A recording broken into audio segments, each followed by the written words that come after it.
It's that time of the year where the sun's out in the Nexus, and we've got our cool celebratory event happening in Heroes of the Storm.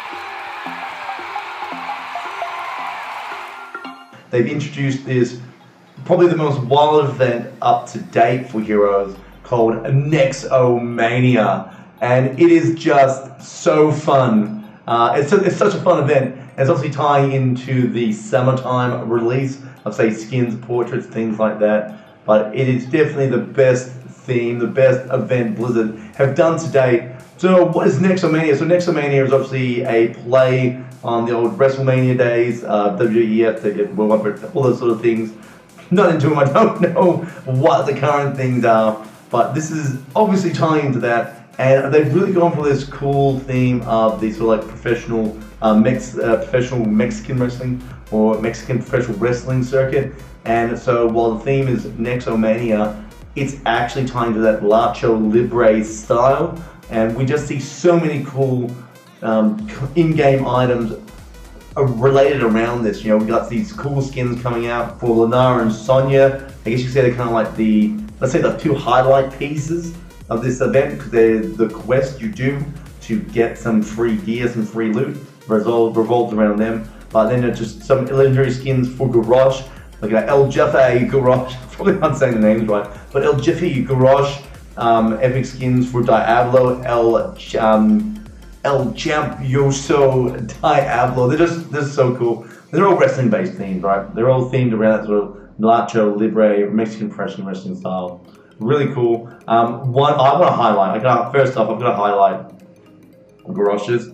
I think his is fantastic. They've done a lot of work for it. It's just so fun. They made a skin for the monk Karazim, and it's basically, he's a boxer, right? They just put boxing gloves on, removed his shirt, and put him in the old boxing pants stuff, and it just looks so fun and engaging. It's just a really good skin.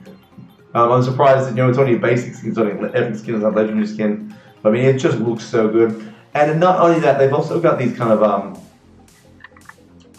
flipped sort of versions of the skins where obviously they're all the wrestling stuff, but then they've got like these underworld variations where they've actually taken the characters, taken the skin, these wrestling skins, and flipped them to kind of become really, I don't know, I guess, I'm not sure on the 100% cultural reference, but like this, sort of like the Mexican Halloween or the Day of the Dead, that sort of celebration where everyone's rocking up these really cool skeleton-like, film-like highlights across their bodies, and it just looks really good. Lunara, probably one of the best ones, with like the whole back of her skeleton, or little, I guess the whole back of her horse body, is like all like got the old bones painted across it, and it just looks really good. And it's just a really neat way to kind of like let's say they get some cool extra value out of these skins. They're cool wrestling skins, but then you flip and you got these cool like underworld sort of skeleton things running around, which I just think is really cool.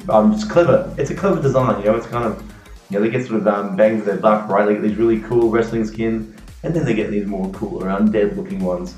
So I really love it. We have new cool mounts. There's the Chihuahua, the Liche Chihuahua, wearing the wrestling mask, you can ride as a mount. They got the Piñata. It's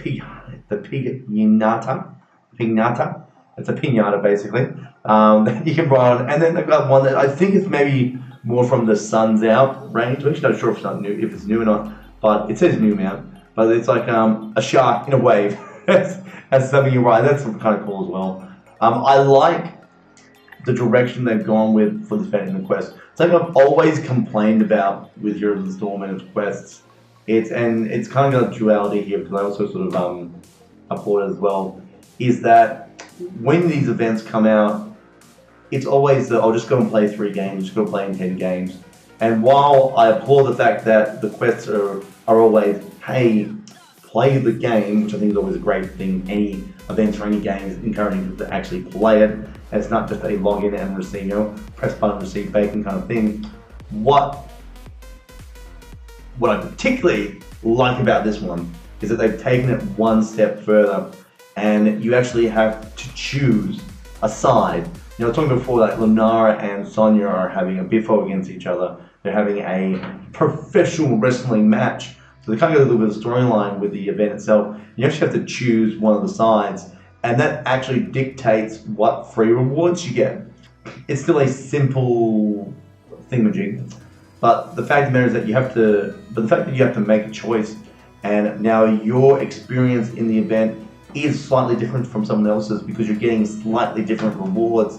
I think that's a really good feel. I think that's a great direction. I really hope they do more stuff like this going forward, and more events have a bit of a lasting impact. Now, the rewards for the other side, especially if people are and you don't get the Sonya stuff, apparently next year, during the summer event next year, you'll be able to earn those rewards again from loot chests. So you never lost access to any of that stuff. But you just have to wait. You have to wait for the next round. And again, I still like that. I like the fact that you have to make a choice. It has an impact on sort of what you're doing in the game.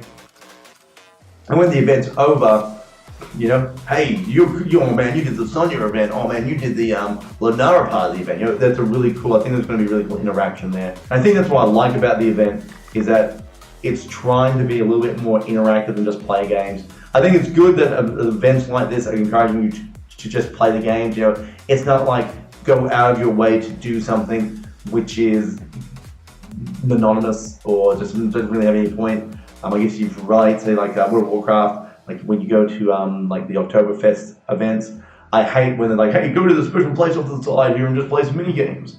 And it's like, well, that's a cool event, but I'd really like to see them more incorporated into the world. And they do. They have those more world-based quests. I think they're great. But when you just like have an event which like, hey, just go here and do this, mate. It's a special area. You don't have to worry about anything else happening in the world. You just go here and you get your stuff, mate. You get your stuff. I think that's a bit. You know, I feel it's a bit boring. And I feel Hero Storm previously has been like that with its events. They've been very much, hey, we got an event on, but you know, just play the game as per normal, no changes, nothing needs to be done.